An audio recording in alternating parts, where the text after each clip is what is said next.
Nah, lalu oke.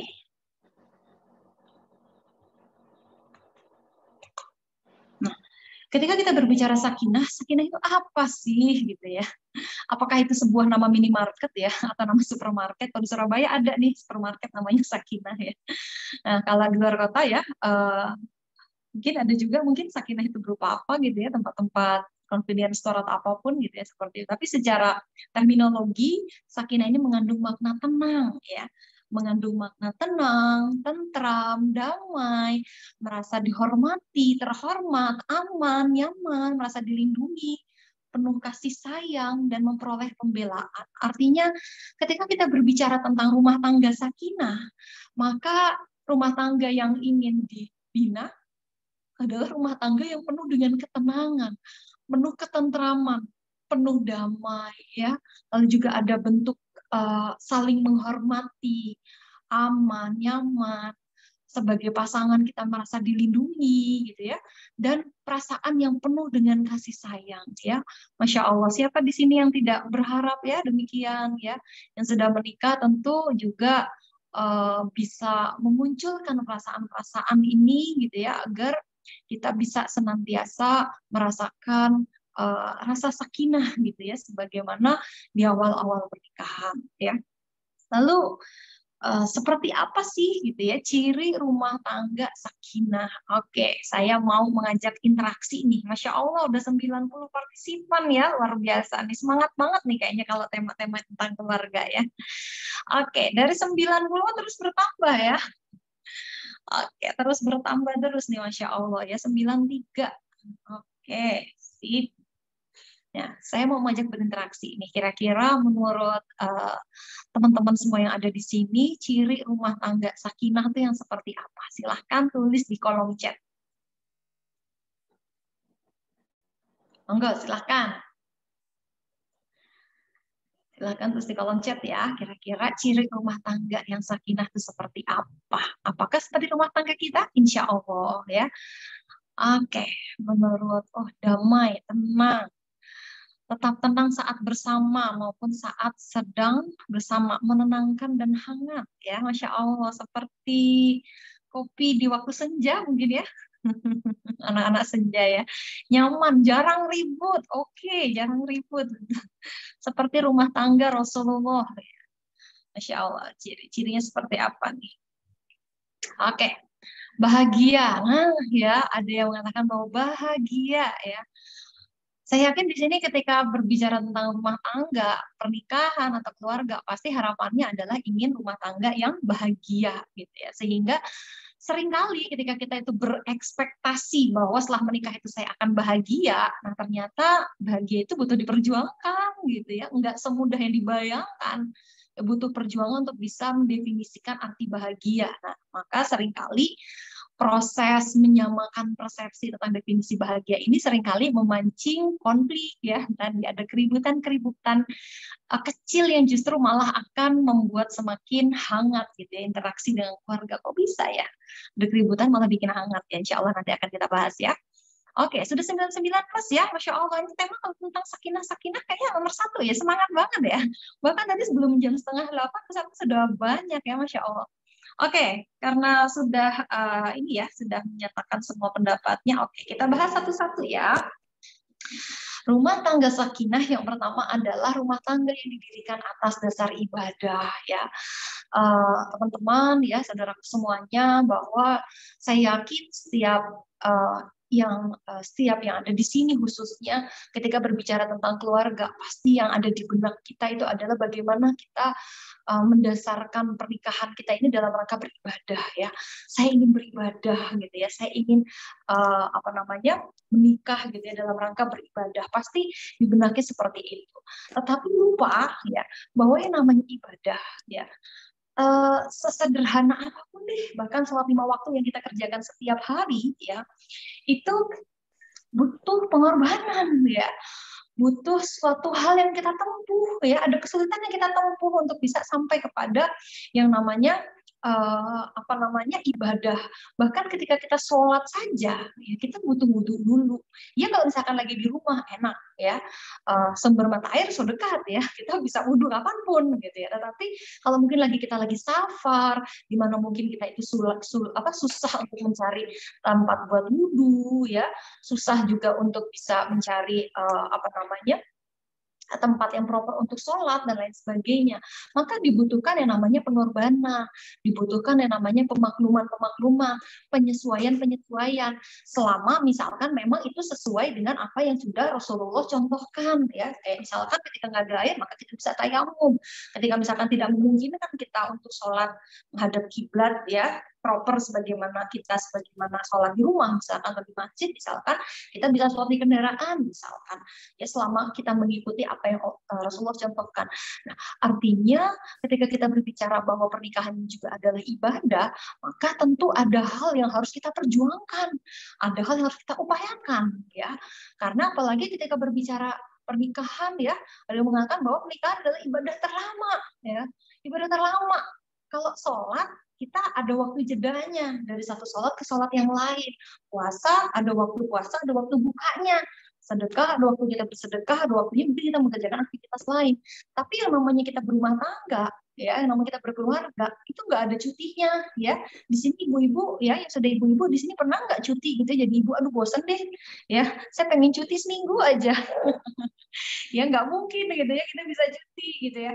Apalagi naudzubillah sampai resign ya. Aduh kok ini ya, kok hopeless, saya kayaknya resign aja deh. Gak mungkin ya, nggak pernah ada satupun di antara kita ini yang berharap bisa sampai seperti itu, yang punya cita-cita seperti itu ya. Oleh karenanya yang namanya beribadah ya, maka kita harus siap bahwa butuh yang namanya pengorbanan, butuh yang namanya penyesuaian, butuh yang namanya improvisasi, butuh untuk bisa mendefinisikan bersama yang namanya bahagia versi saya sama bahagia versi pasangan bisa jadi berbeda. Kalau menurut saya nih, yang namanya bahagia itu, kalau misalkan sudah terpenuhi A, B, C, D, misal. Nah, menurut pasangan kita, yang namanya bahagia itu, kalau sudah terpenuhi itu K, L, M, N, ternyata nggak ketemu nih, ya. Maka di sini waktunya kita untuk bisa mempertemukan ya hal-hal yang bisa jadi sebenarnya bukan sesuatu yang bertolak belakang, justru melengkapi, ya. Misalkan kita sebagai seorang istri nih, yang perempuan-perempuan ya, kita biasa cerewet mungkin, biasa apa namanya biasa mengeluarkan 20.000 suku kata bahkan lebih ya, plus gitu.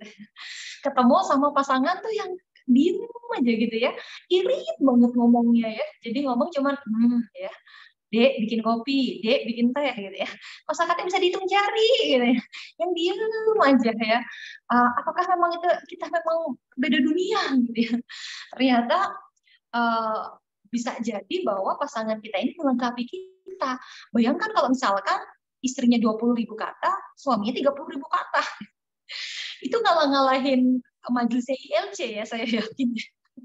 ILC aja ada durasinya ya 2 jam selesai gitu ya. Kalau misalkan sama-sama banyak kosakatanya gitu yang keluar, itu ramainya kayak apa gitu ya. Oleh karenanya bisa jadi yang terlihat berbeda itu justru adalah untuk saling melengkapi, dikarenakan memang yang namanya kita ibadah terlama ini butuh penyesuaian, sehingga ketika kita ikrarkan bahwa Bismillah saya berumah tangga ini adalah atas dasar ibadah kepada Allah, yang harus kita ketahui bahwa dalam ibadah butuh yang namanya kita bisa apa namanya, ada pengorbanan ya, ada kesabaran ya, ada kesungguhan, dan yang paling penting ada keikhlasan ya.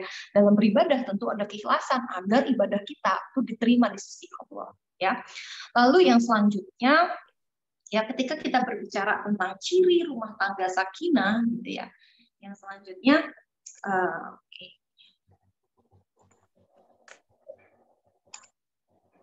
adalah terjadi internalisasi nilai Islam dalam keluarga ya. Siapa di sini yang tidak berharap bahwa rumah tangganya itu adalah rumah tangga yang saling mengingatkan kepada Allah ya. Semakin membuat kita itu semakin mencintai Allah, semakin dekat dengan Allah ya. Oleh karenanya ya, butuh yang namanya internalisasi nilai Islam dalam keluarga ya. Butuh kita untuk bisa sama-sama saling mengkondisikan gitu ya, nilai-nilai Islam dalam keluarga. Nah ini makanya perlu ya, penting untuk bisa menyamakan visi misi keluarga di awal, khususnya di awal pernikahan. Ya kalau boleh sedikit cerita ya dari pengalaman pribadi saya awal menikah itu bukannya honeymoon ya, ke bulan madu pergi jalan-jalan gitu ya. Saya sama suami itu malah di awal-awal pernikahan itu kami melakukan raker keluarga ya, rapat keluarga ya. Dan mau pakai PowerPoint, jadi presentasi. Ya seperti itu. Tapi Masya Allah ya, yang saya pribadi rasakan itu dengan begitu itu hal-hal yang menjadi problem di kemudian hari itu bisa kereduksi karena kita dari awal sudah menyepakati hal-hal prinsip. Contoh kayak misalkan suami kita itu bilang seperti ini, kamu kalau misalkan mau pergi sama ibumu atau untuk aktivitas dakwah, aktivitas kebaikan yang memang itu tidak melanggar waktu malam dan lain sebagainya, kamu nggak perlu izin sama saya. Ya. Jadi suami udah ngomong seperti itu, sehingga kalau misalkan sewaktu-waktu saya pergi sama ibu segala macam, mungkin lupa izin, lupa ngomong, suami tidak mempermasalahkan, gitu ya. Termasuk juga mungkin kita punya keinginan-keinginan, kita punya kebiasaan-kebiasaan, itu sudah disepakati di awal, ya. Ada kejadian menarik nih, gitu ya, karena memang di awal ngerasa bahwa oh pasangan saya ini kayak beda gitu ya sama saya. Nah saya tipikal orang yang cenderung holistik gitu ya. Jadi segala sesuatu itu diambil simpelnya dan secara umum kesimpulannya kayak gimana gitu ya. Itu modelnya saya tuh gitu. Nah kalau pasangan saya tuh, suami saya tuh modelnya detail gitu ya, modelnya detail. Suatu hari kita lagi membicarakan tentang anggaran rumah tangga nih ya. Ketika di raker itu lagi membicarakan tentang anggaran rumah tangga. Oke, belanja bulanan berapa? Ya, kita sepakati belanja bulanan berapa. Dimensionlah suatu nominal tertentu. Oke, kalau saya kebiasaan pokoknya saya di budget, saya akan belanja yang tidak akan over budget. Nah, saya kan simpelnya kayak begitu. Pokoknya yang penting saya dijatah berapa, ya udah saya akan belanja seperti yang sudah disepakati. Nah, kalau suami saya tuh enggak. Suami saya tuh modelnya harus detail gitu. Jadi beliau tuh sampai seperti ini. Itu pasta gigi, ya, itu berapa mili. Sekali kita butuh buat sikat gigi, itu berapa mili yang keluar. Repot nggak tuh harus ngitung ya pakai kalkulator? Hah? Saya langsung cuma mau ngedong, hah? Harus ya dihitung sedetail itu, harus. Jadi kita tahu kira-kira satu pasta gigi ini kita itu buat bertahan berapa lama, apakah sebulan atau ternyata malah 2 bulan, 3 bulan. Sehingga kalau misalnya waktu 2 bulan, 3 bulan, berarti bulan itu kita nggak perlu beli pasta gigi lagi karena bulan kemarin kita sudah beli gitu kan. Oh my God, ya ketika itu ya Allah repot amat ya. Dulu awal-awal gini, ya Allah harus banget ya, harus seperti itu. Ternyata setelah dikomunikasikan lagi ya dengan intens ya, ternyata memang nggak harus kayak gitu kok. Dan suami juga lebih paham maksud saya lebih paham maksud suami. Nah, sehingga kita akhirnya ketemu di tengah-tengah. Saya berusaha mendetailkan semampu saya, suami saya juga berusaha untuk bisa memahami gitu ya, apa yang saya maksudkan. Tanpa harus detail-detail, kalau misalkan nggak prinsip, nggak detail, nggak apa-apa lah. Tapi kalau prinsip, misalkan butuh detail.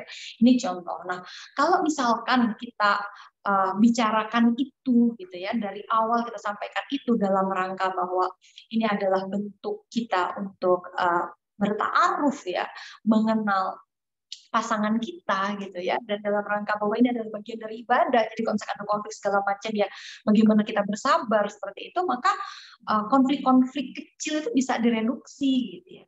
Bahkan lama-lama itu sudah nggak ada hal-hal konflik-konflik seperti itu. Nah, oleh karenanya nilai-nilai Islami, ya, nilai-nilai prinsip, nilai-nilai dasar, apa yang boleh, apa yang nggak boleh, apa yang nggak suka dan lain segala macam ya.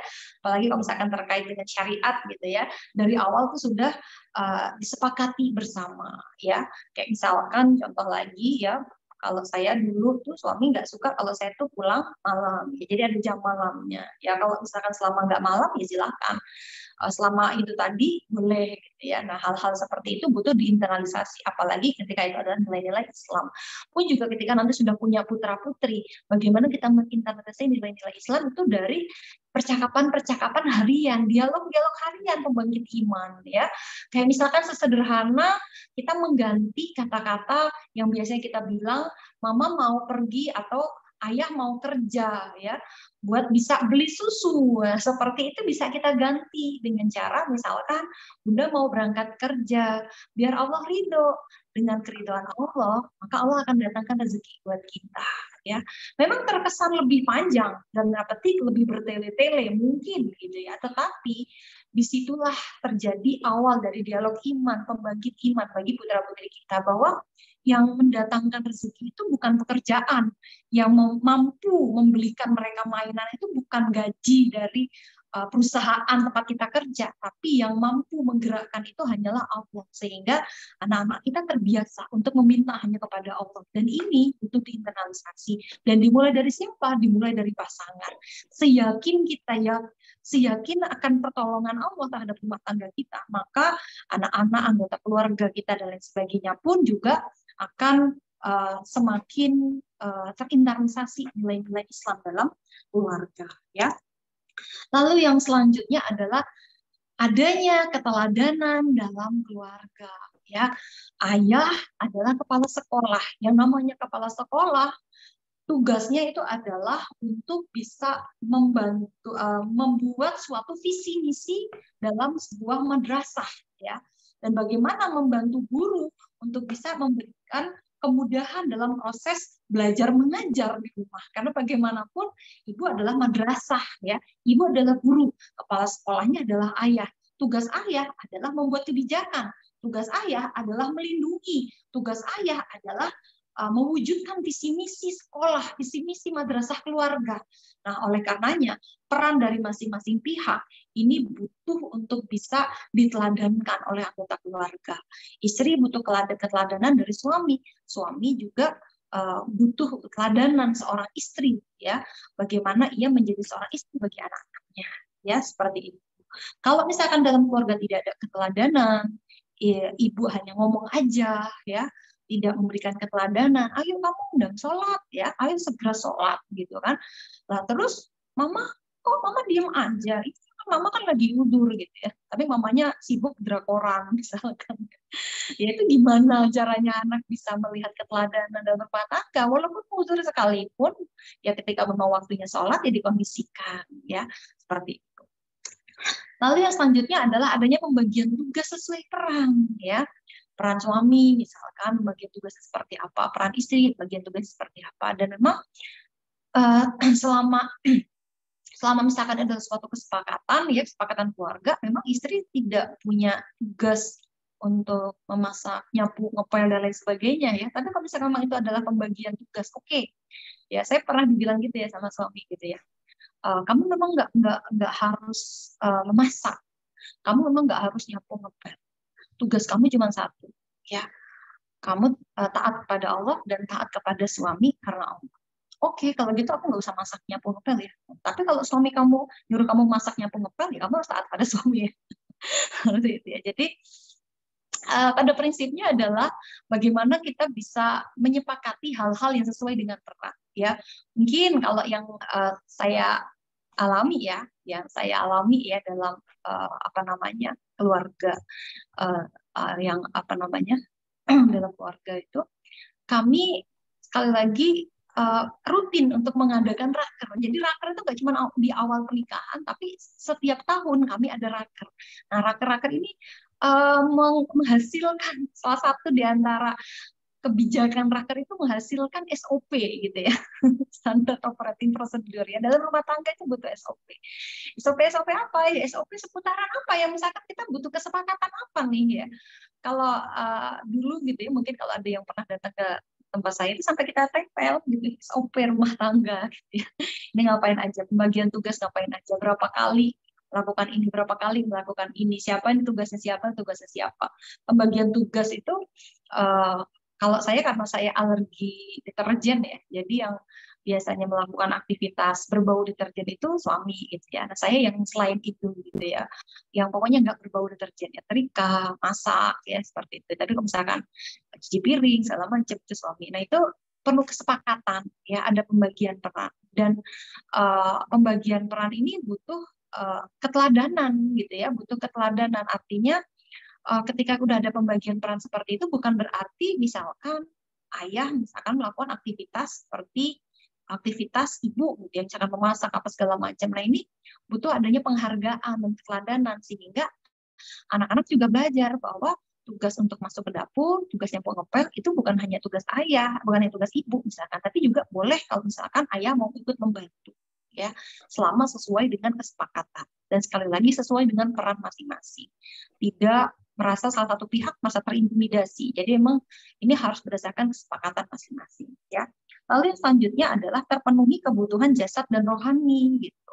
Jadi bagaimana seorang suami berusaha untuk memenuhi kebutuhan jasmani, ya, semua anggota keluarganya, cukup makan, cukup sandang pangan papan, ya, ada tempat untuk berteduh, ada pakaian yang layak, ada makanan yang bergizi buat anggota keluarganya, tentu yang halal thayyib, ya, untuk anggota keluarganya. Lalu juga dibutuhkan namanya kebutuhan rohani gitu. Kebutuhan rohani itu berupa apa? Berupa pujian, apresiasi, kasih sayang, perlindungan, rasa aman, cinta, ya.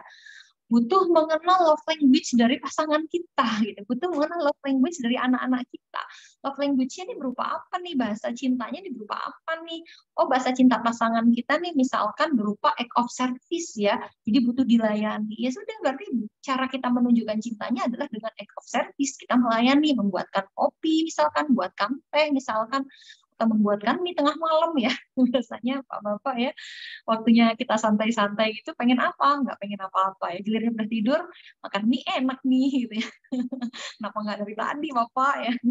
Nah, mungkin ini bisa disepakati. Kalau misalkan bahasa cinta seperti itu, ya bagaimana kita berusaha untuk bisa memahami, dan kita pun juga memberi pemahaman bahwa kita pun juga punya kebutuhan bahasa cinta yang beda gitu, ya, dengan pasangan kita.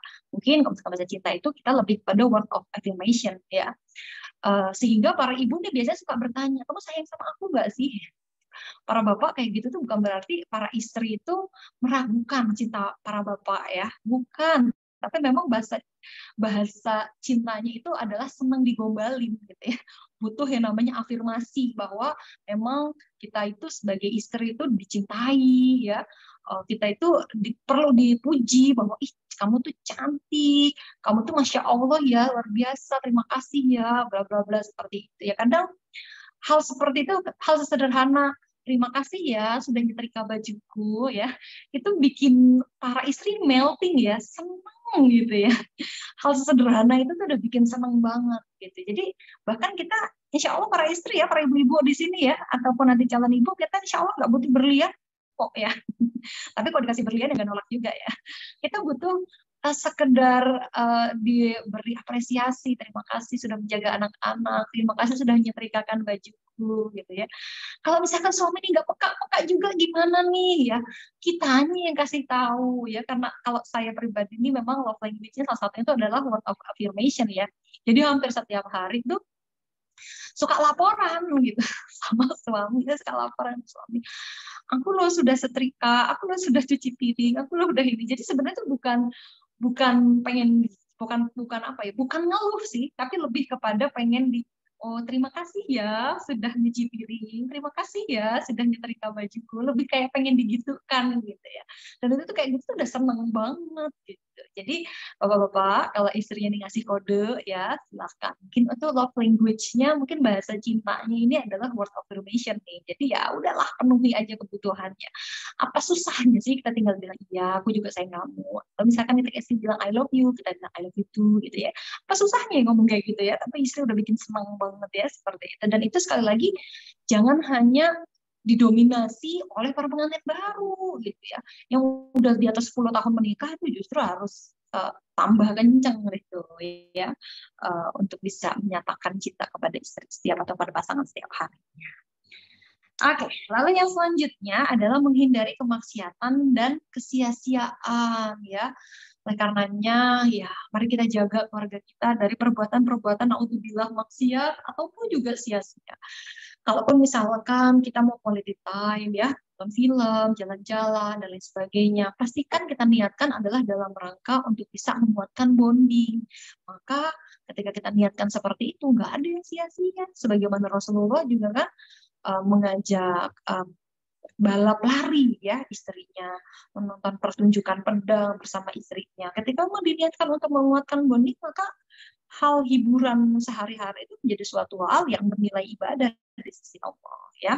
Maka pastikan bahwa kita berusaha untuk bisa memahamkan putra putri ya, anggota keluarga yang lain ya, para suami ya, untuk bisa menghindarkan diri dari maksiatan. Karena kemaksiatan yang kita kerjakan, naudzubillah ya, itu bisa menjadi penutup jalan rezeki ya, bisa menjadi sebab kenapa doa-doa kita itu tidak diijabah Allah, belum diijabah Allah dikarenakan kemaksiatan, naudzubillah. Oleh karenanya mari menjadi keluarga yang hobi gitu ya, beristighfar dan melakukan salat taubat ya, karena bagaimanapun ya, mungkin kita maksiatnya nggak yang gimana-gimana ya, mungkin kita maksiatnya nggak sabung ayam ya, nggak mungkin juga ya, ibu-ibu di sini yang solihah ya, biasa kajian terus maksiat itu sabung ayam ya, enggak ya, bisa jadi maksiat kita itu adalah ngerasain tetangga gitu ya, ngegibah gitu. Tuh kan tetangga tuh lagi beli apa tuh ya, ngegibahin tetangga, itu mungkin jadi kemaksiatan kita kerjakan dengan cara-cara seperti itu, naudzubillah. Oleh karenanya ya, penting bagi kita ini untuk sering melakukan istighfar, bertaubat, karena bagaimanapun ya, dari pagi sampai malam ya, dari bangun sampai tidur itu pasti ada hal dosa-dosa yang kita kerjakan ya. Oleh karenanya bagaimana kita selalu menyemangati ya untuk melakukan aktivitas-aktivitas kebaikan dan senantiasa beristighfar kepada Allah ya. Lalu yang terakhir gitu adalah berperan dalam pembinaan masyarakat. Rumah tangga sakinah itu mereka nggak berhenti di keluarganya aja, tapi bagaimana mereka mengedukasi keluarga-keluarga lain untuk bisa mengokohkan rumah tangga mereka ya. Bagaimana kita tampil sebagai seorang dai, sebagai seorang daiyah, bagaimana kita tampil menjadi influencer kebaikan di tengah masyarakat kita, bagaimana kita berusaha untuk bisa tampil ya, menjadi solusi di tengah masyarakat kita. Mungkin ada yang masih senang pinjol ya, bagaimana kita memberikan edukasi tentang bahaya pinjol, tentang dosa riba misalkan ya. Mungkin ada saudara kita tuh ya, tetangga kita yang masih suka menggibahin ya, bagaimana kita tampil ya untuk bisa memberikan edukasi ya agar stop menggibah gitu ya. Mari kita fokus untuk bisa fokus kita menghadirkan solusi, misalkan seperti itu. Oleh karenanya rumah tangga sakinah bukan mereka yang berhenti di keluarganya, tapi bagaimana menginfluence rumah tangga lainnya agar bisa menghadirkan perasaan sakinah dalam rumah tangga mereka. Lalu ya, bagaimana? Ini kan tadi ciri-cirinya ya. Bagaimana cara mewujudkan rumah tangga yang sakinah?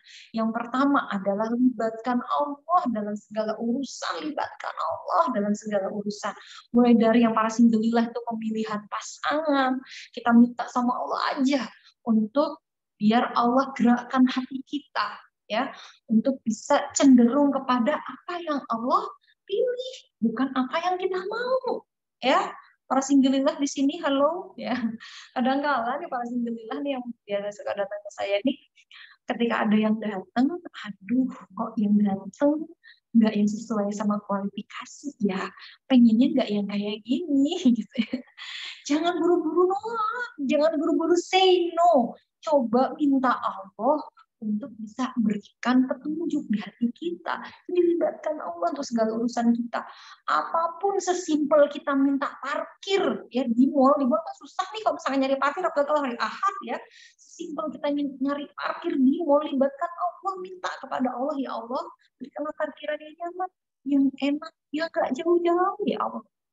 Maka semakin kita memposisikan diri kita itu lemah di mata Allah, ya, semakin posisikan itu nggak mampu tanpa Allah, di situ Allah akan semakin dekat dengan kita. Allah penuhi semua hajat kita. Kenapa? Karena kita tidak meminta kepada selain Allah, kita yang minta kepada Allah. Sesederhana kita misalkan, enak nih kayaknya makan kacang hijau pagi-pagi gini ya. Nah, oleh karenanya kita minta sama Allah, enak ya Allah kalau misalkan pagi-pagi ini makan kacang hijau, maka Allah akan gerakkan orang lain itu untuk mendatangkan kacang hijau langsung kepada kita ya, Masya Allah gitu ya. Jadi libatkan Allah segala urusan ya, mulai dari yang besar pun juga yang kecil. Maka ya ketika kita semakin hanya bersandar kepada Allah gitu ya, maka disitulah Allah akan datangkan kemudahan ya, Masya Allah. Lalu yang selanjutnya adalah menjalankan hak dan kewajiban. Banyak kasus yang datang ke saya dengan berbagai macam problem rumah tangga dikarenakan ada ketimpangan hak dan kewajiban. Contoh ya, misalkan nih sebagai contoh aja, ada seorang istri datang kepada saya merasa bahwa suaminya A, B, C, D, E, F, G, H, I, J, K, L, M, N, pokoknya sampai Z sampai balik lagi ke A ya, saking akehnya ya, saking banyaknya ini PR tentang si suami gitu ya. Nah, ternyata setelah dianalisa itu bukan suaminya yang bermasalah, bukan istrinya yang bermasalah ya. Maksudnya bukan masalahnya bukan hanya ada di salah satu, tapi keduanya itu tidak menjalankan hak dan kewajiban sebagaimana mestinya. Ya, bagaimanapun laki-laki adalah qawwam, pemimpin. Yang namanya pemimpin apa ya? Karakternya ya, nggak suka dipimpin. Jadi bagaimana perempuan ini bisa menjaga hati pasangan, walaupun mungkin si istri ini ikut bekerja, ya, ikut membantu perekonomian keluarga, tapi peran sebagai kepala keluarga tetap di suami, bukan lantas otomatis ke kita, gitu. Sehingga nggak pantas dan sangat tidak layak kita merasa bahwa ikut andil dan berjasa sehingga suami itu kayak tidak terlalu berguna, aku tidak butuh suami, misalkan seperti itu, akhirnya melakukan tindakan intimidasi segala macam. Ini yang sering kali terjadi. Ya, problem-problem ini yang biasanya terjadi, problem rumah tangga dikarenakan adanya hak dan kewajiban ini yang tidak sesuai sebagaimana mestinya. Oleh karenanya, yuk kita pelajari dulu yuk, bagi para single di sini ya, ayo kita pelajari dulu yang namanya rumah tangga tuh gimana sih, gitu ya. Nah, oleh karenanya pastikan bahwa ketika rumah tangga ini seperti ini ABCD ya, kita harus mengerjakan apa saja ya. Nah, oleh karenanya ya, ketika kita sudah tahu, ayo kita sama-sama belajar ya. Nah, nanti khususnya para ikhwan-ikhwan nih di sini biasanya saya kalau ngadakan acara pelatihan pranikah ini yang dominan yang datang para akhwat-akhwat nih. Ikhwannya paling cuma satu deret di depan doang ya, belakang sisanya akhwat semua ya. Yang namanya rumah tangga butuh ilmu.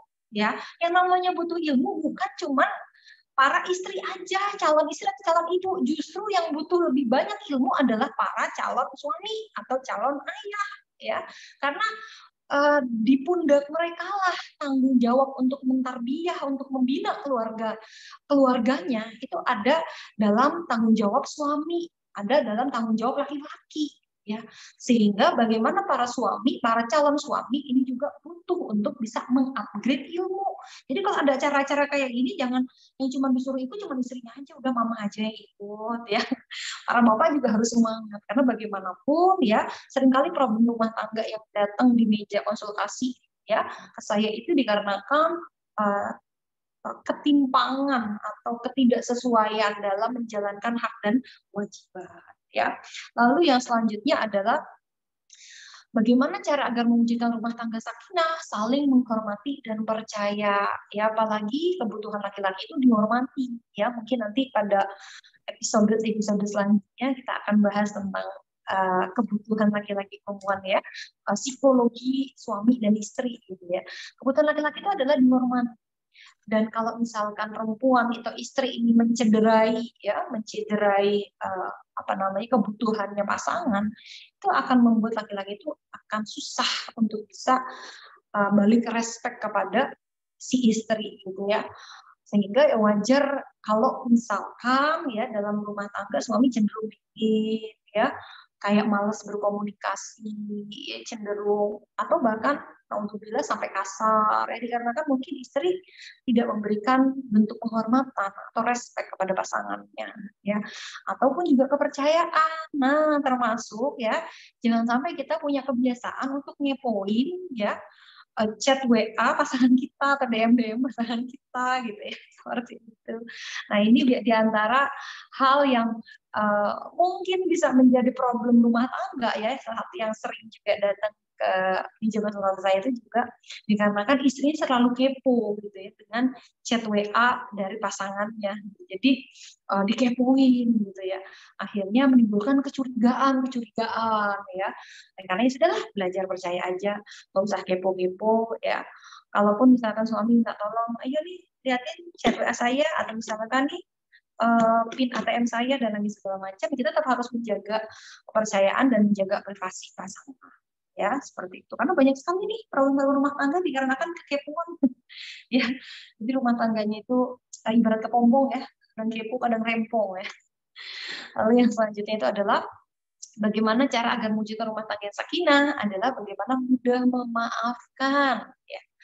Sekali lagi yang namanya kita minta maaf itu bukan karena saya salah ya udah saya minta maaf. Kalau bagi saya yang namanya minta maaf itu adalah siapa yang mau duluan melepaskan beban. Siapapun yang salah nggak peduli. Tapi bagaimana kita berusaha untuk melepaskan beban. Karena ketika kita menyimpan amarah, menyimpan kekesalan, menyimpan dendam, ya, maka itu akan menjadi suatu beban yang amat berat. Jadi let it go, ya. Maafkan, lepaskan. Walaupun kita masih belum bisa lupa ya, emang kita nggak akan bisa lupa. Tapi ketika kita mengingat dengan kondisi kita memaafkan, tentu akan beda.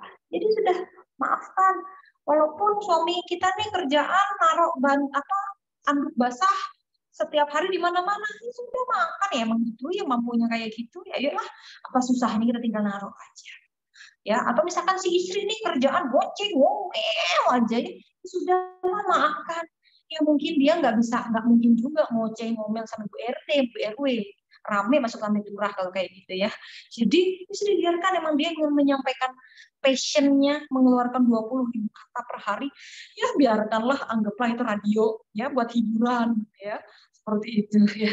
Jadi sudah maafkan, saling memaafkan. Dan kalau orang dulu bilang kalau punya masalah selesaikan sebelum tidur, dan itu memang sampai hari ini ya saya pegang sama pasangan, sama suami saya pegang. Pokoknya kalau misalkan ada problem segala macam, usah lama-lama lah, bahkan gak usah nunggu mau tidur, pokoknya hari itu, saat detik itu kita ngerasa berbuat salah, detik itu pula kita minta maaf. Karena dengan begitu itu melepaskan beban. Kalau dibawa tidur, maka dendam-dendam ini akan masuk ke dalam long term memory, akan masuk dalam pikiran bawah sadar, dan itu akan jadi luka batin yang susah sembuhnya. Ya. Jadi maafkan, let it go. Ya. Lalu yang selanjutnya, bagaimana cara agar kita bisa mewujudkan rumah tangga sakinah adalah terbiasa musyawarah dalam mengatasi masalah. Ya, wajar mungkin awal-awal ya kita biasa mengambil keputusan sendiri, setelah menikah bingung, kok kita apa-apa harus ngomong pasangan, begitupun juga suami gitu ya. Kok apa-apa harus izin sama istri ya, daripada susah-susah minta izin mendingan minta maaf ya. Tagline-nya bapak-bapak gitu ya, daripada kita minta izin mau beli-beli rempong ya, mendingan minta maaf ya. Tapi bagaimanapun alangkah lebih baiknya ketika ada pengambilan keputusan, apalagi mengatasi masalah, dibicarakan secara musyawarah. Baiknya gimana ya, enaknya gimana ya, karena yang akan menanggung beban itu, menanggung efek sampingnya adalah keluarga. Misal suami ngambil pinjaman, mungkin suami bilang biasanya juga dulu pas zaman single aku ngambil pinjaman nggak usah ngomong sama ibuku, ya ambil pinjaman aja. Tapi ketika akhirnya gagal bayar, yang dikejar-kejar sama debt collector itu juga istri ya, yang digedor-gedor pintunya istri. Maka bagaimanapun suami juga butuh untuk melibatkan pasangan untuk bermusyawarah ketika pengambilan keputusan, apalagi yang penting ya. Tapi kalau cuma sekedar pengambilan keputusan untuk pengen makan apa ya, pengen makan apa suami di luar, silahkan aja, nggak usah nanya juga dikit-dikit gini, Ma enaknya makan siang apa ya hari ini. Ya terserah lah ya, untuk hal yang sepele-sepele mah ya monggo aja gitu. Tapi kalau misalkan untuk hal-hal bersama ya baiknya kita mengambil jalan musyawarah ya. Lalu mengingatkan dalam kebaikan, yang namanya rumah tangga ya. Oleh karena itu bagaimana kita mengingatkan dalam kebaikan yang baik kita mengingatkan dengan kesabaran ya. Jangan mentang-mentang misalkan para ibu nih habis ikut kajian rumah dedeh ya, habis ikut kajian rumah dia, namanya suami itu harus A B C D, pulang-pulang kita langsung ikutan jadi mama dedeh di rumah ya. Yang namanya suami itu harus A B C D. Ingatkannya dalam kebaikan, dalam kesabaran ya, seperti jadi pelan-pelan. Dan sekali lagi yang namanya kaum itu nggak suka, yang namanya pemimpin itu nggak suka dipimpin. Jadi caranya kita mengingatkan pun juga dengan cara yang menyenangkan ya. Dengan cara seperti ini aku senang banget deh kalau kamu tuh sudah seperti ini. Masya Allah, ya. Masya Allah. Dan misalkan dia melakukan, suami kita tuh atau pasangan kita tuh melakukan hal yang kita harapkan, tuh kita harus puji gitu. Masya Allah, terima kasih ya udah jadi suami yang baik banget. Terima kasih ya udah jadi istri yang luar biasa ya. Sehingga hal-hal kebaikan yang kita harapkan tersebut insya Allah akan lebih permanen ketika kita pupuk, kita kuatkan dengan afirmasi positif ya. Oke. Dan yang terakhir adalah berprasangka baik pada pasangan ya. Jadi seperti apapun ya, mungkin pasangan kita dengan berbagai macam lika-liku dan perjuangan, bagaimana kita berusaha untuk berprasangka baik ya, prasangka baik, dan Allah bersama prasangka hambanya. Kalaupun mungkin ya naudzubillah min dzalik, mungkin ada sebagian kecil di luar sana ya, mungkin ada pasangan yang mungkin error lah gitu ya.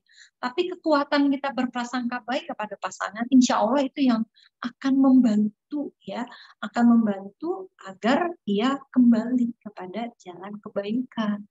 Oh Masya Allah ya, istriku berhusnuzon banget gitu ya, berusaha untuk menyerahkan semua kepada Allah. Maka insya Allah dengan prasangka baik inilah yang akan mengembalikan insya Allah pasangan kita itu kepada jalan yang baik, selama memang tidak ada pelanggaran-pelanggaran serius, pelanggaran-pelanggaran berat ya. Seperti itu, sisanya adalah bagaimana kita memohon kepada Allah agar Allah senantiasa menghadirkan sakinah dalam rumah tangga kita ya. Ada quote menarik ya, happy marriage is a long conversation which always seems too short. Jadi ketika rumah tangga kita itu rumah tangga yang bahagia, maka kita akan betah ngomong berlama-lama dengan pasangan kita. Walaupun mungkin kita membicarakan hal yang sama berulang-ulang, tapi kita merasakan bahwa percakapan itu seolah percakapan baru, percakapan panjang itu seolah singkat. Dikarenakan perasaan sakinah, perasaan tenang, perasaan nyaman, sehingga kita ngerasa tidak butuh orang lain lagi. Kita hanya butuh bersyukur atas keberadaan satu sama lain ya, untuk saling menguatkan, berjuang bersama-sama, menghadirkan rumah tangga yang diridhoi oleh Allah. Insya Allah itu semoga kajian asmara perdana ini bisa memberikan kemanfaatan buat kita semua, menjadi pengingat buat saya pribadi, dan insya Allah semoga Allah kuatkan pundak kita untuk bisa mewujudkan rumah tangga sakinah yang Allah ridhoi. Bagi para singgalilah, semoga penantiannya senantiasa dicatat sebagai kebaikan di sisi Allah atas kesabaran menanti yang terbaik dengan cara yang Allah ridhoi. Insya Allah itu kurang lebihnya, mohon maaf. Wassalamualaikum warahmatullahi wabarakatuh.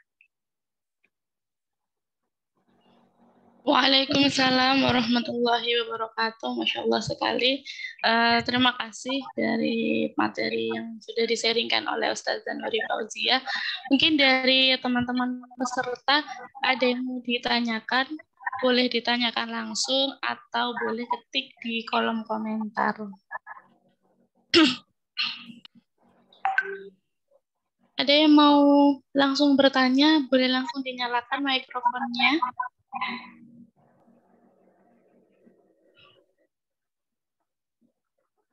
Oke, ini sudah ada yang bertanya, Ustazah Nuri, di kolom komentar dari akun Abinya Fahmi. Assalamualaikum Ustazah, izin bertanya, bagaimana mewujudkan keluarga sakinah untuk yang keluarganya LDR? Langsung ditanggapi, boleh dipersilakan. Ya. Oke. Buat abinya Fahmi ya yang bertanya, Masya Allah, kalau Allah beri ujian berupa LDR ya, semoga Allah kuatkan, karena memang sekali lagi LDR itu butuh perjuangan, butuh effort lebih ya dibandingkan yang sehari-hari bersama. Lalu bagaimana caranya agar bisa menghadirkan sakinah? Kita harus tahu dulu problem-problem apa nih yang muncul dalam rumah tangga dengan model LDR seperti itu. Bisa jadi problemnya adalah problem komunikasi. Biasanya bisa jadi juga mungkin problem terkait dengan hal-hal ya turunan dari komunikasi. Salah paham, ya, kesepakatan, kebijakan, dan lain-lain. Nah, yang perlu kita ketahui bahwa memang kita harus akui dulu bahwa pasti kita akan menghadapi permasalahan dalam rumah tangga yang setiap hari selalu ketemu aja, selalu ada masalah, apalagi yang jarang ketemu. Nah, itu akan menjadi modal ketika kita memahami, memaklumi, ya, menerima bahwa ini akan ada suatu masalah, bahwa nanti akan ada effort lebih, ya. Ini akan membuat kita itu memiliki ekspektasi yang relevan. Ini penting. Karena seringkali, ya, yang mencelakakan diri kita ini bukan orang lain, bukan siapa-siapa. Yang mencelakakan diri kita sendiri itu, yang membuat kita lelah itu adalah karena ekspektasi kita sendiri. Ya, ekspektasi kita bahwa rumah tangga kita tuh harus A, B, C, D, Z sampai balik lagi ke A, balik lagi ke Z, ya. Saking banyaknya nih bucket list yang harus kita centang, akhirnya membuat kita itu menjadi kesulitan sendiri untuk bisa memenuhi ekspektasi yang kita bangun. Nah, perasaan bahwa ya permasalahan rumah tangga dalam rumah tangga LDR itu pasti ada sehingga butuh effort lebih, akhirnya membuat ekspektasi kita sesuaikan. Itu yang pertama.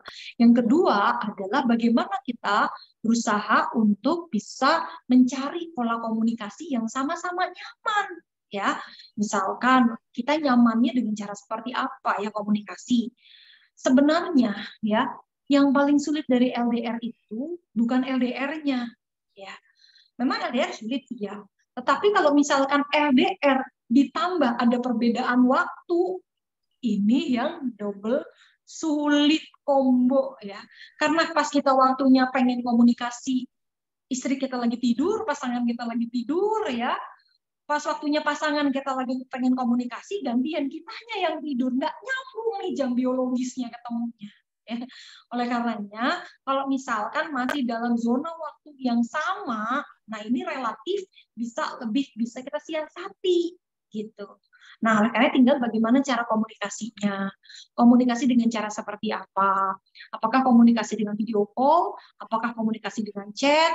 Apakah komunikasi dengan voice note? Dan lain sebagainya, disepakati. Lalu kira-kira pengen dipanggil dengan sebutan apa. Pokoknya hal-hal seperti itu disepakati dulu ya. Lalu selanjutnya kalau misalkan ini ada permasalahan nih, ada masalah, bukan sekedar komunikasi biasa-biasa. Bagaimana cara kita itu mengambil keputusan dengan cara seperti apa? Apakah kita itu butuh apakah kita itu butuh Zoom meeting misalkan? Ataukah misalkan kamu dulu deh, pokoknya kita jangan ngambil keputusan dengan perantara video call atau apapun, kita harus ketemu, kita harus musyawarah ya. Kalau misalkan pasangan kita itu di Bandung, kita di Surabaya misalkan, kita ketemu di Jogja deh gitu ya. Ya monggo lah, pokoknya disepakati kira-kira kalau misalkan ada permasalahan apa harus dilakukan. Jadi harus disepakati dulu. Dan kalau misalkan tidak ada perbedaan zona waktu, saran saya tetap sama, prinsipnya sama, hanya cara komunikasinya aja yang berbeda. Butuh media lain ya. Kita butuh dibantu teknologi, tapi prinsipnya sama. Butuh prasangka baik, ya. Kalau misalkan nggak segera diangkat, kita berprasangka baik, ya. Jangan kita mikir, jangan-jangan nih ya, hari cuman baru ya. Jangan mikir kayak gitu ya. Jadi prasangka yang buruk kita inilah yang akhirnya itu menjadi kenyataan. Yang bisa jadi kenyataan itu nggak kita harapkan. Tapi sendiri, gitu ya. Kita sendiri, ya. Berprasangka seperti itu kepada pasangan kita. Jadi kita sakit ya anak ini. Di kamar depannya ya kepada pasangan kita tetap komunikasi ya. Bagaimana kita berusaha tetap menceritakan ya apa yang kita alami selama satu hari. Ya saya sama suami tuh punya kebiasaan untuk bercerita. Kalau kita jarang ketemu ya, misalkan seharian ini saya sudah sibuk dari pagi, suami juga sudah sibuk dari pagi, kita baru ketemu itu di akhir malam. Nah ini kami punya kebiasaan untuk bercerita apa yang kami alami satu hari. Tapi kalau udah capek banget, yang bisa dipaksakan, yang bisa dirapel besok, yang bisa dirapel weekend, misalkan seperti itu. Ya fleksibel aja lah gitu. Karena sekali lagi kendala media, kendala waktu, ya, kendala kesibukan dan lain-lain. Secara prinsip sama ya, tetapi medianya saja. Tetapi kalau misalkan ini juga ada kendala perbedaan zona waktu, ya ini yang butuh disiasati lebih ekstra. Karena bagaimanapun ya, ini butuh kesabaran yang lebih.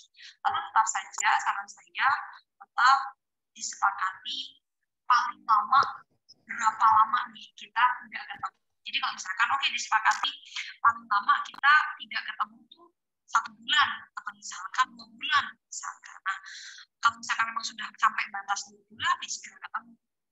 Tapi sebisa mungkin ya, yang para istri ya, sebisa mungkin ya, kalau misalkan memang masih dirasa memungkinkan untuk kita ini bisa mengikuti suami, ya, karena bagaimanapun suami pasti butuh support istri untuk bisa menjalani battlefield-nya. Jadi bedanya perempuan sama laki-laki ketika bekerja ini, kalau perempuan cenderung lebih kepada sarana aktualisasi diri daripada di rumah gabut ya, daripada di rumah ketemu teman ujian kotor ya, maka bekerja itu sebagai sarana untuk bisa sosialisasi dan aktualisasi diri. Kalaupun misalkan memang membantu perekonomian keluarga, sifatnya memang sedekah. Tapi bagi suami yang namanya bekerja, itu adalah bagaimana itu terkait dengan tanggung jawab, martabat, harga diri. Seolah-olah memang ini battlefield-nya pasangan, sehingga istri harus bisa lebih menerima, harus bisa lebih memahami. Istri capek pulang kerja karena energinya di tempat kerja itu tidak se-ekstra suami, maka berarti istri masih bisa melakukan aktivitas lain. Suami pulang kerja udah habis energinya.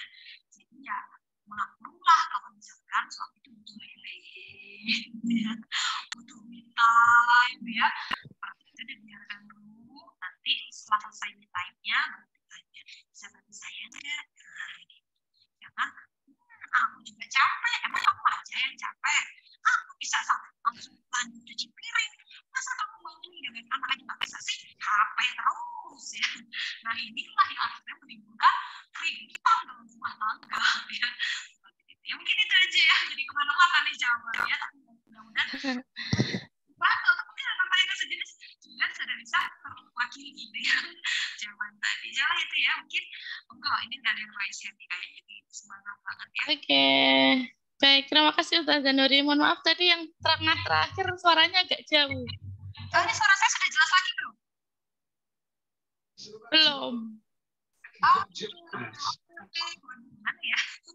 Ya, mungkin sambil menunggu ini ada yang raise hand Ustazah dari tadi dari pemilik akun bernama Bu Endang. Mungkin bisa langsung menyalakan mikrofonnya untuk menyampaikan pertanyaannya, dipersilahkan. Assalamualaikum, mohon maaf tidak buka kamera nggih.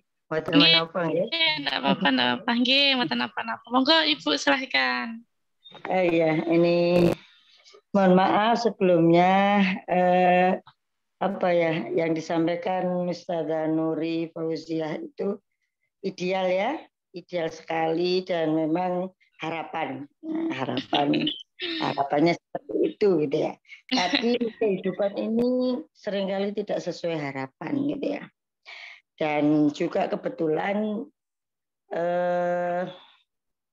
apa ya yang sudah kita tahu, maksudnya sudah berkumpul bersama kita itu ada teman ya, itu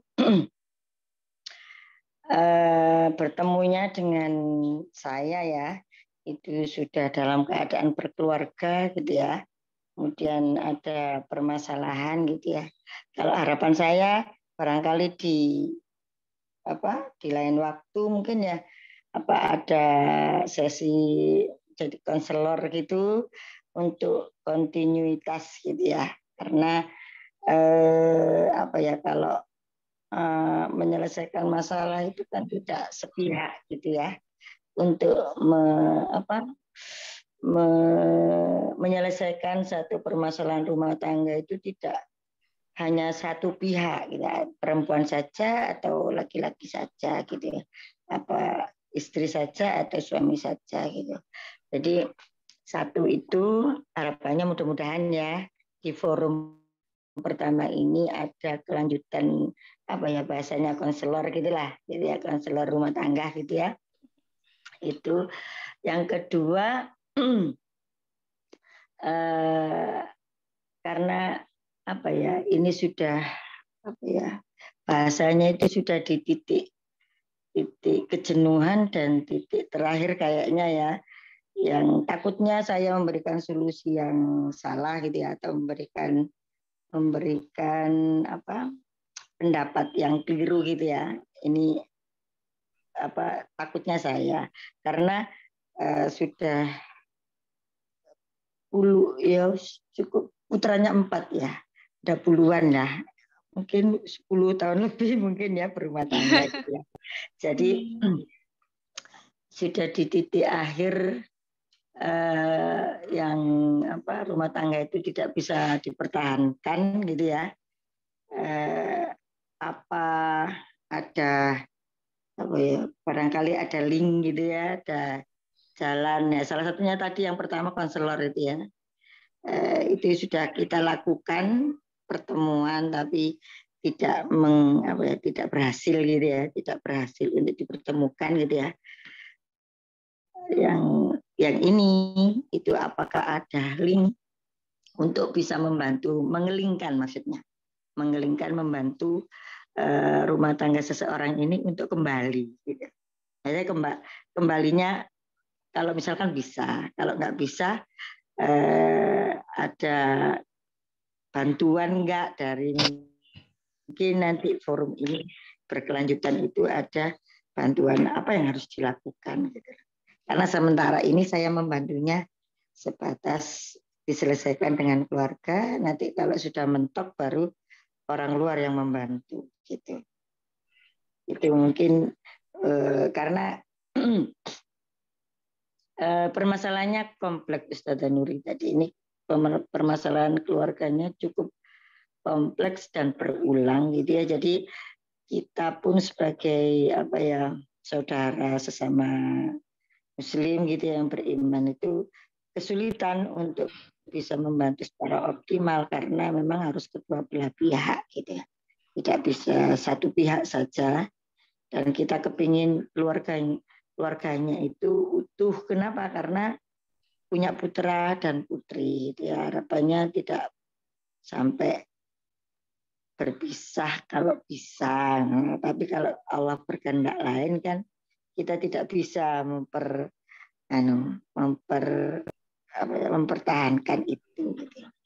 Gimana itu, mohon anunya sering ini bisa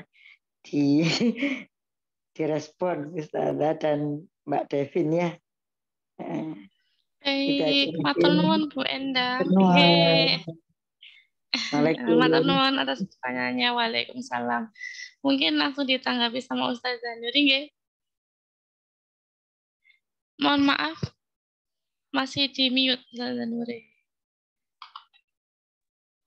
Oke, mohon maaf ya, saya ganti audio. Suara saya jelas sekarang? Ya, sekarang sudah jelas. Oke. Alhamdulillah. Mohon maaf sebelumnya, Bu Endang domisili di mana ya, Bu Endang? Saya daerah Kenjeran Oh, Surabaya ya. Oke. Ya, Surabaya. Ya, untuk masalah si Pulan-Pulana ini juga daerah Surabaya? Sama luar kota? Surabaya. Insya Allah dari IKADI Kota Surabaya, dari Bina Muslimah dan Keluarga, salah satu programnya itu adalah Institut Rumah Tangga. Dan Institut Rumah Tangga ini punya beberapa subprogram. Salah satunya ini, kajian asmara, as-sakinah mawaddah warahmah, yang insya Allah akan dilaksanakan rutin setiap bulan Ahad pekan keempat ya. Lalu ada juga memang terkait dengan konseling rumah tangga. Memang belum launching karena memang kita juga ini masih baru. Insya Allah nanti monggo ya, jenengan bisa kontak Japri saya aja karena memang konselornya juga untuk masalah rumah tangga ini saya sendiri, nanti bisa Japri saja via Mbak Devin, boleh nanti Mbak Devin yang akan memberikan nomor WA saya. Seperti itu nggih. Ya, nanti monggo kita bisa Japrian saja ya untuk bisa membahas lebih lanjut ya terkait dengan problem atau konseling rumah tangga ini. Insyaallah itu ya. Nah, punten Ustazah Nuri ininya domisilinya mana? Saya Surabaya juga Ibu. Daerah Majen Sungkono. Oh, Majen Sungkono. Kalau Surabaya kan mungkin mudah gitu loh, lebih. Ya, betul. Ya. Nah, kau gitu. Ya, nanti bisa minta tolong Mbak Devin untuk ngasihkan nomor kontak saya ya. Nanti monggo silakan Bu Endang bisa kontak saya secara personal. Oke, baik. Terima kasih Ustazah Zanuri untuk responnya dari pertanyaan Bu Endang ini. Masya Allah sekali ini. Banyak sekali nih yang mengacungkan tangan sama yang sudah masuk di dalam kolom chat ini.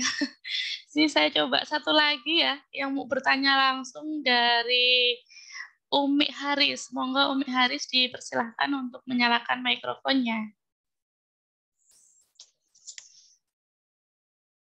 Ya, Assalamualaikum warahmatullahi wabarakatuh. Waalaikumsalam warahmatullahi wabarakatuh.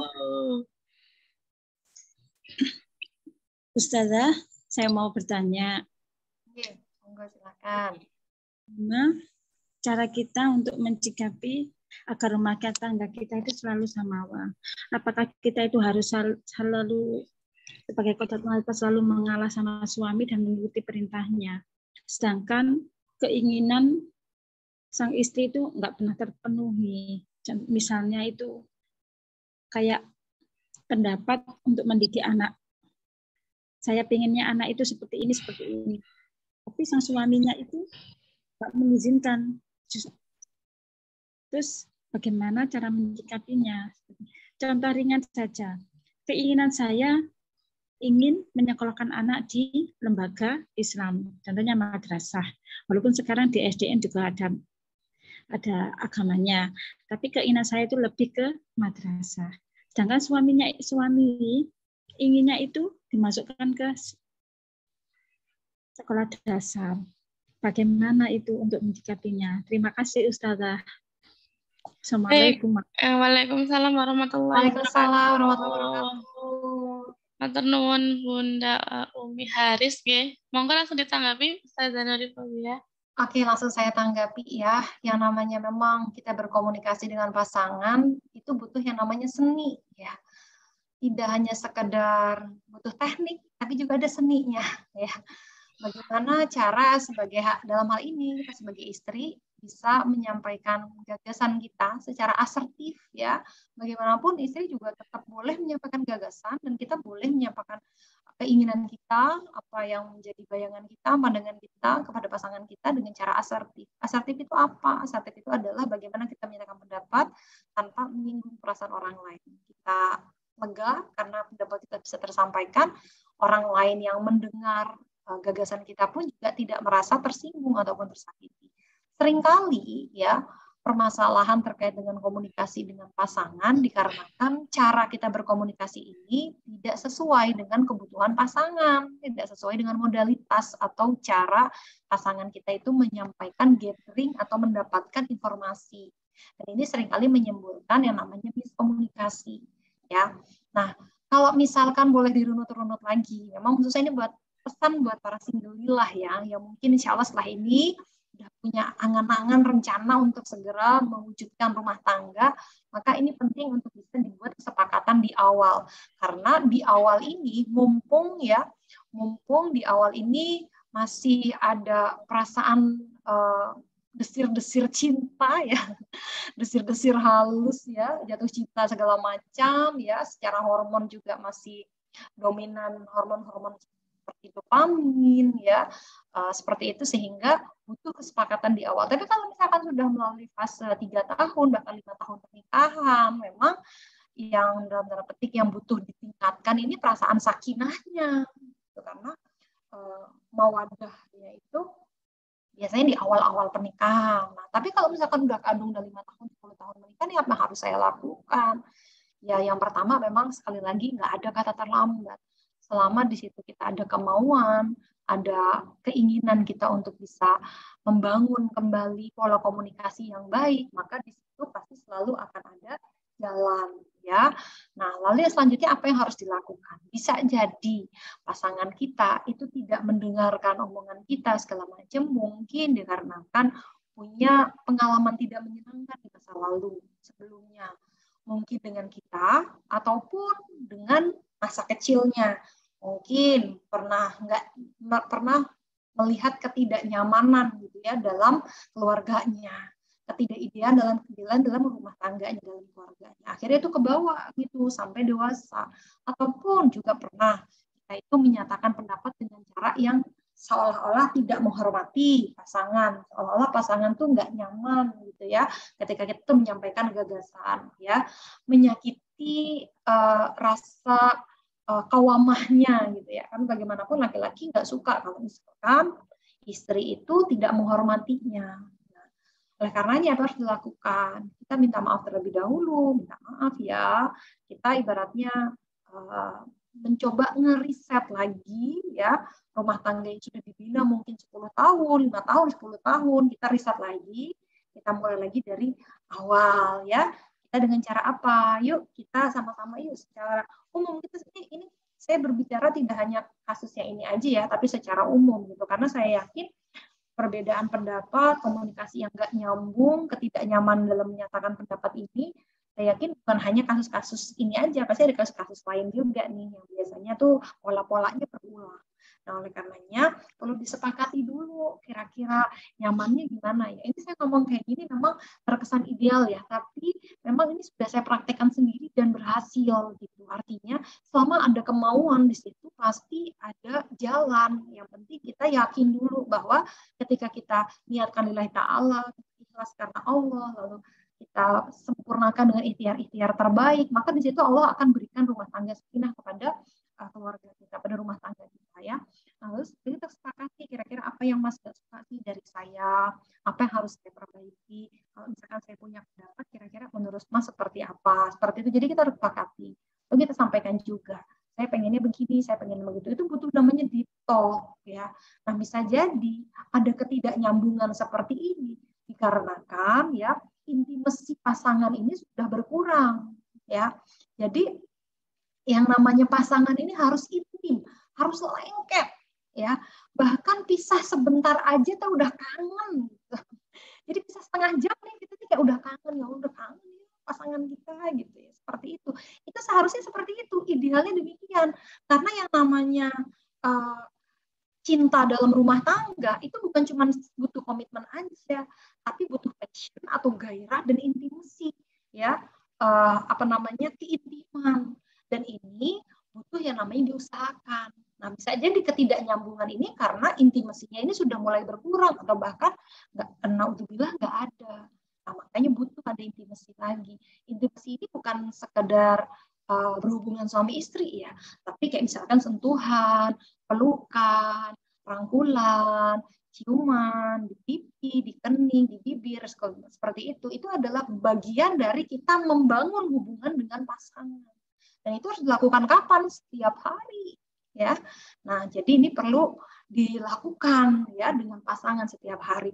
Dengan begitu, kalau pasangan sudah ngerasa bahwa ada intimasi, ada kehangatan, ada kedekatan, maka sakinah ini akan muncul. Kita pun akan nyaman menyatakan gagasan kita, pasangan kita pun juga akan senang mendengarkan gagasan kita. Justru nanti pasangan akan nyari kita, menurutmu apa? Menurutmu gimana baiknya ya? Seperti itu. Ya kalau secara biologis sakinah itu seperti itu. Ketika hormon oksitosin kita ini sudah bisa keluar dan tersekresikan. Dikarenakan ada apa? Ada sentuhan-sentuhan. Sentuhan-sentuhan ya, intimasi ini akan mensekresikan hormon oksitosin. Oksitosin ini yang bikin kita tuh tenang, ya, bikin kita tuh sakinah, seperti itu. Jadi saran saya, yuk diriset lagi yuk pola rumah tangga, pola komunikasi, visi misi diriset lagi yuk dari awal lagi, minta maaf, ya, minta enaknya bagaimana, kamu nyamannya digimanakan, aku nyamannya dibagaimanakan. Lalu bangun intimasi sebagaimana pengantin baru gitu. Karena biasanya keberadaan anak ya, apalagi anaknya udah 2, 3, 4. Nah, ini mengakibatkan intimasi ini akhirnya berkurang. Bahkan pada sebagian kecil pasangan ini intimasi sudah nggak ada sama sekali gitu. Sehingga inilah yang seringkali menimbulkan kesalahpahaman. Karena ibaratnya udah chemistry-nya udah nggak ada nih gitu. Ya. Nah, tapi kalau misalkan memang kita sudah berusaha ya, udah oke lah, kita masih intim kok sama pasangan, kita juga masih sering bilang I love you nih sama pasangan ya. Mungkin buat yang tadi bertanya ya, Ibu, ini saya manggil Ibu Umi Haris atau gimana nih ya, Ibu Umi ya. Nah, mungkin buat Ibu Umi ya, Buat Ibu Umi nanti ya, nanti nih ketika udah selesai kajian, ayo pasangannya disentuh ya, dicium keningnya ya, ada intimasi lah, ada kedekatan lah seperti itu, karena itu akan menimbulkan yang namanya perasaan tenang ya.